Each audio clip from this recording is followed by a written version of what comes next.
Now let me talk briefly about universality. I spent most of yesterday talking about universality at a Council of Ministers meeting in Brussels. That is inherently harder to do, whilst it is assumed that most of our valuable content is made universally available on all platforms, free at the point of delivery. Save for a very limited number of successful vertically integrated players, which align the rights and the rewards and the incentives, mostly they're not aligned. And this is an illustration, I think, of a wider question, one which we've taken mostly for granted in the broadcasting world and in an era of surplus, but one we have to ask in the truly digital broadband world, where less and less of the traditional surplus of the system is available and where new sources of value have to be found. So as modern communications have become so central to the delivery of consumer well-being and increasingly public services, what should every citizen's guarantee of access be in digital Britain? It's a very interesting question there.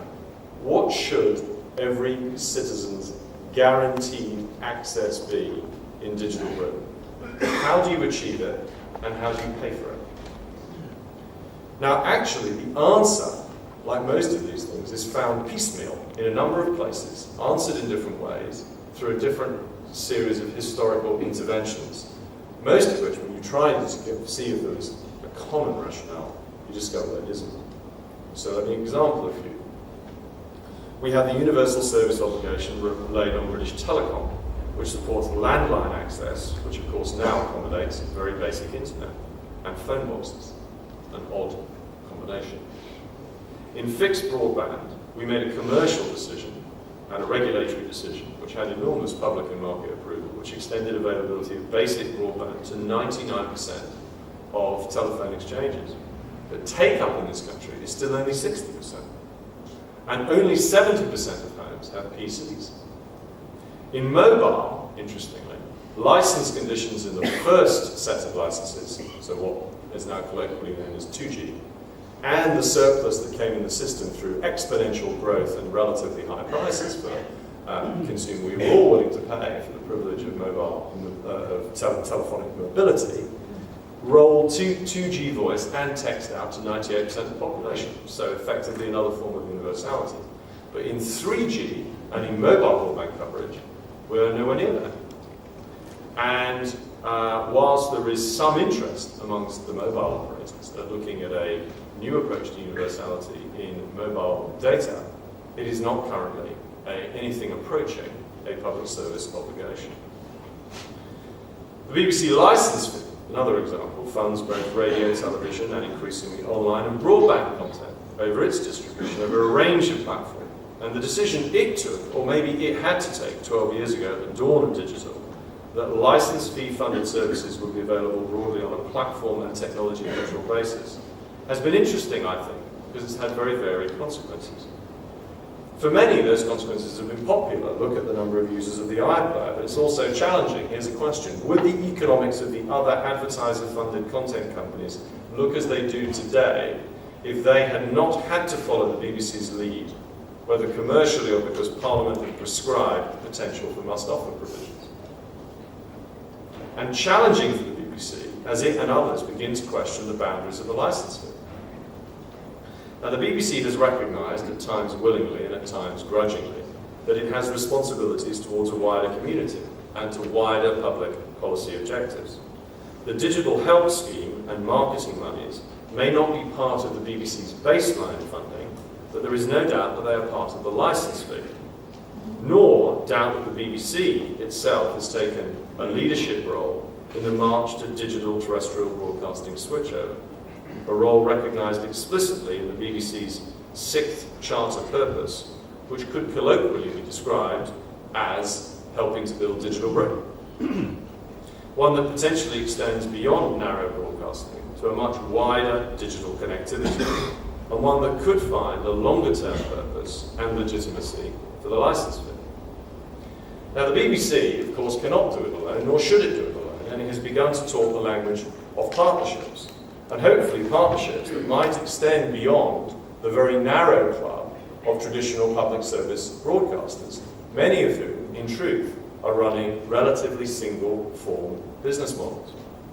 There are others who, as indicated, also have some interest in and responsibility for universal services, albeit in other places in the communications world. And nor in a digital world need the thought be confined to those with traditional responsibilities. Several other countries already have universal service funds, supported by many, who benefit from all citizens and consumers having universal access. Now, in the broadband world, yesterday in Brussels, at what's called the Council of Ministers meeting, so all the ministers from around the 27 countries now in Europe, this was a subject of much debate. And France, the United Kingdom, and Finland and Sweden put firmly on the European policy agenda the question of universality for a digital Europe, how it should be defined, how it should be funded, and what the service offering should be. Now, when you have a situation where the importance of the digital economy is increasingly clear to all of these countries, we're then asking some very fundamental questions about how do you redefine these approaches to public policy. What do we need to do? Well, at a very simple level, at a minimum, we need to decouple broadband from the PC. Spectrum needs to become an issue that everybody understands and everyone has a view on how it can be used. And finally, we do, I think, have the emergence of a convergence of interest, social interest, political interest, creative interest, and economic interest, which is caught up with the convergence of devices, chipsets, and distribution networks. Interestingly, I think there are only 2 other countries in Europe where there is a converged minister, a minister who is responsible for communications and broadcasting and also telecommunications and information technology. It's still the case in most of Europe that we see these as unmixable tribes. Mixing those tribes, as you've done at this conference, is a fantastically productive thing to do for all sorts of very simple reasons. Not least because when you mix a tribe, you learn that you can't talk in assumptions. You learn that you can't talk in anachronisms. You learn that you can't talk through prejudices or receive wisdoms. You have to find a way of explaining what you're trying to do in a way that a group of people who are trying to do business with you don't understand, because they do a different type of business in a different way and the value sits in a different place. And from that, you can have very highly creative and commercially successful conversations. That is in part what the Digital Britain Project is trying to do. It's trying to put in one place all of these questions. It's trying to paint a common picture of what our ambition in this sector could be. And we'll try, hopefully, when it's published in June of next year as a final set of recommendations, lay out a roadmap which could give us some competitive advantage in this increasingly important sector.